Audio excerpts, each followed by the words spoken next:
Boker Tov, Olivier Granilik, Boker Tov à tous. Nous sommes ensemble pour 2 heures de direct comme chaque matin depuis le début de cette crise du coronavirus. Et on va commencer ce matin avec des chiffres comme c'est la tradition désormais chez Studio Qualita. Alors, quels sont les chiffres des jours ? Je crois que Israël a atteint un seuil oui, on a dépassé ce matin, et ce sont les chiffres qui ont été donnés ce matin à 8h30 par le ministère de la Santé. On a dépassé en Israël la barre psychologique des 1000 malades, puisqu'on est beaucoup plus que 1000, puisqu'on est déjà à 1238 malades ce matin, un chiffre qui ne cesse d'augmenter. 24 personnes sont dans un état grave, 37 personnes quand même ont guéri.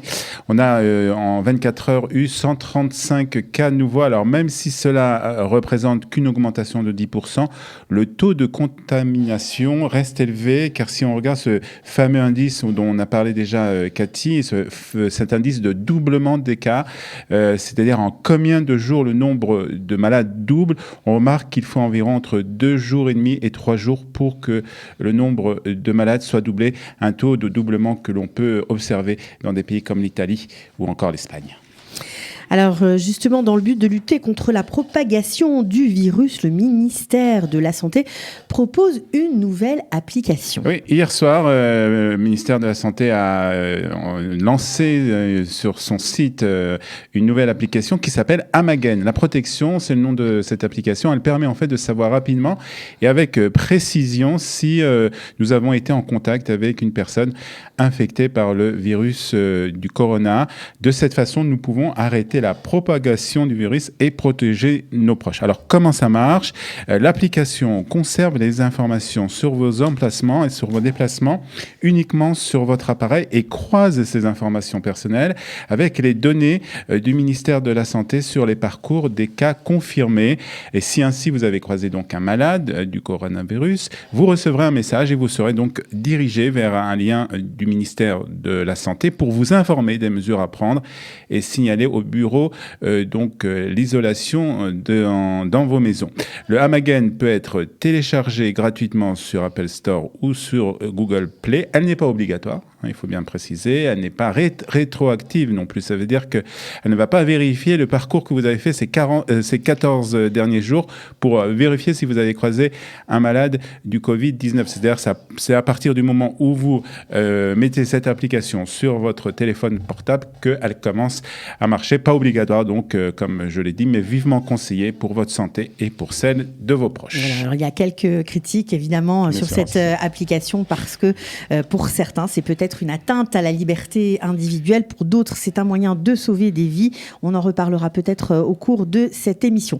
Alors, en raison de la crise du coronavirus, l'heure d'hiver, paraît-il, va être prolongée jusqu'au 1er mai. C'est une mesure qui va rentrer en vigueur ou pas, Olivier ? Alors, on aura la réponse en fin de journée. C'est une décision, en tout cas, qui a été annoncée hier par le ministre de la Santé. C'est le ministre de la Santé avec aussi le ministre de l'Intérieur qui préconise cette mesure. Le président a aussi fait cette demande, a vraiment demandé que l'heure d'hiver soit prolongée jusqu'au 1er mai. Elle doit être validée par le procureur général de l'État. Alors pourquoi, on peut se demander pourquoi cette décision ? En fait, c'est pour que la nuit continue de tomber relativement tôt et permettre ainsi, ne pas permettre, éviter plus exactement que les Israéliens, en particulier les enfants et les adolescents, se promènent encore une heure de plus ou encore plus dans les rues d'Israël, puisque on sera chez nous plus tôt, quoi. Voilà, en gros, exactement. C'est ça. Pour rester chez nous plus tôt, encore plus, et pas voilà. Maintenant, cette décision demande encore des aménagements, en particulier tout ce qui concerne, vous savez, les ordinateurs, les téléphones, etc. Donc tout est prévu déjà pour le passage à l'heure d'été ce jeudi. Donc il faut vérifier si on arrive jusqu'à jeudi à changer toutes ces procédures. On devrait avoir la réponse d'ici la fin de la journée. Alors, on est aussi bien entendu intéressé par ce que font les municipalités. Est-ce qu'elles se mobilisent pour leurs habitants qui sont confinés à la maison? On imagine que oui, mais vous allez nous donner plus de détails. Oui, il y a beaucoup d'actions qui sont faites par ces municipalités. Il faut essayer d'être inventif et original aussi parce que tout le monde reste à la maison et aussi les employés municipaux sont à la maison, donc ils doivent organiser toutes ces actions depuis la maison. Mais plusieurs actions de solidarité sont lancées pour venir aux personnes isolées qui ne peuvent pas sortir en raison de la situation. On pense particulièrement aux personnes âgées, aux handicapés, aux malades. Alors la municipalité de Jérusalem, par exemple, s'apprête à distribuer des repas aux résidents qui en ont besoin. Des colis seront déposés devant les portes des personnes en difficulté et en toute sécurité. Pour vous inscrire ou pour inscrire un proche qui en a besoin, il faut entrer sur le site de la mairie de Jérusalem. La mairie de Ra'anana fournit, elle, des services de conseil et d'assistance par téléphone. Les meilleurs experts, professionnels et bénévoles dans le domaine de la psychologie, de la pédagogie et de l'aide aux personnes seules répondent à vos questions. La liste des numéros de téléphone se trouve, elle aussi, sur le site de la mairie de Ra'anana. À Beersheva, dans le sud d'Israël, donc le maire de la ville s'investit personnellement et donne en vidéoconférence des conseils de gestion pour les petites et les moyennes entreprises. Vous savez qu'elles passent des moments très difficiles. Il donne donc des conseils de gestion pour ces petites et moyennes entreprises. À Netanya, où on a de nombreux auditeurs, la ville organise des concerts online. On sait qu'on ne peut plus se rendre dans les salles de concert. Et donc, il y a beaucoup d'artistes d'ailleurs qui, on le voit un peu partout. On a vu d'ailleurs ici que l'Agent Juif a fait ce genre de concert hier.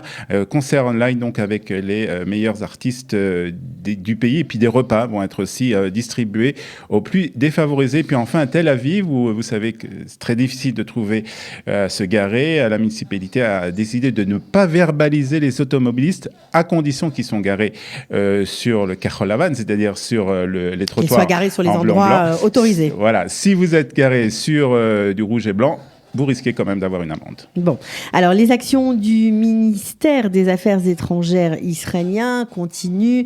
Israël va loin pour sauver ses citoyens. On en a un petit peu parlé hier, on en reparlera aujourd'hui. Alors ça, il va même très loin. Puisque hier, on a parlé de ces jeunes Israéliens qui sont revenus du Pérou.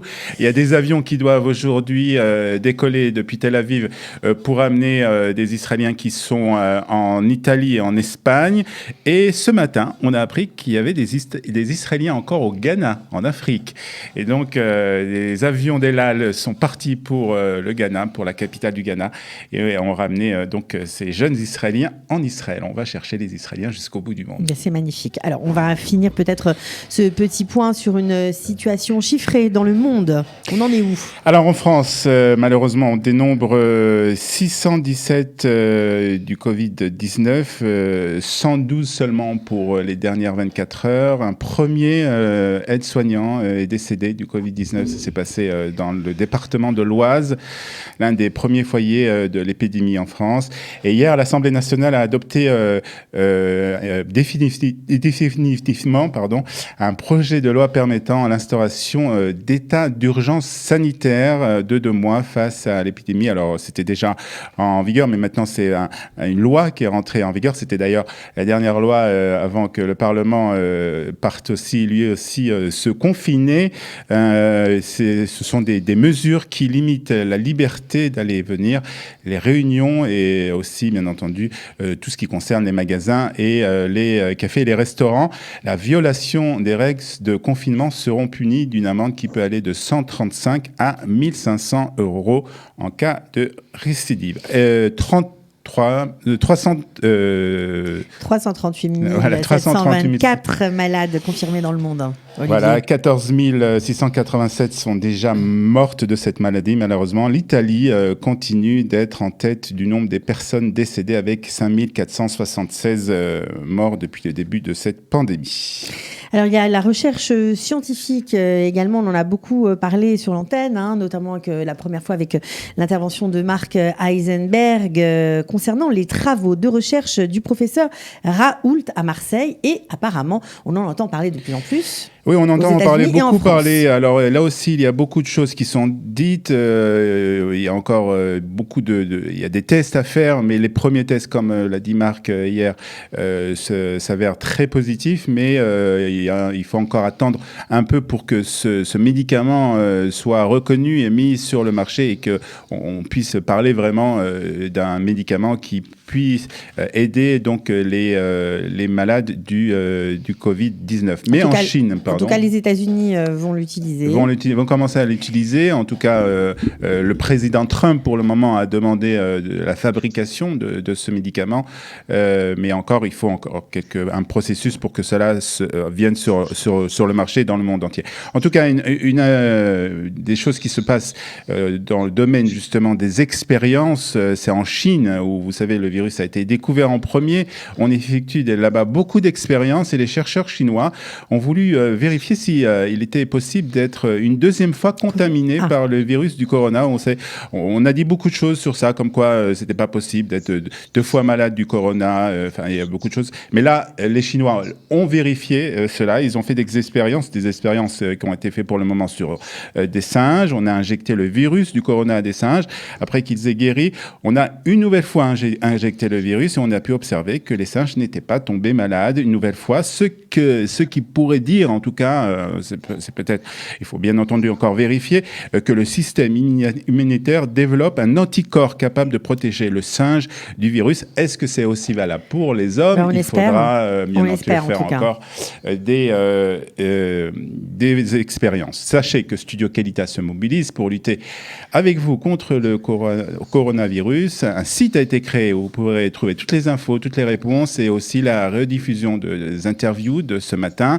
Bref, toute l'information sur la pandémie Covid-19. Le site, Cathy? www.info-qualita.co.il. Alors, avec un numéro d'aide, bien sûr, un numéro vert en français. Vous pouvez là-bas, sur ce numéro, nous poser toutes vos questions. 02 590 60 82. Donc évidemment, comme toujours, on le répète, on ne cessera de le répéter, on respecte les consignes sanitaires, on reste chez soi, on sort uniquement pour le nécessaire et ensemble nous réussirons à vaincre le coronavirus. Exactement.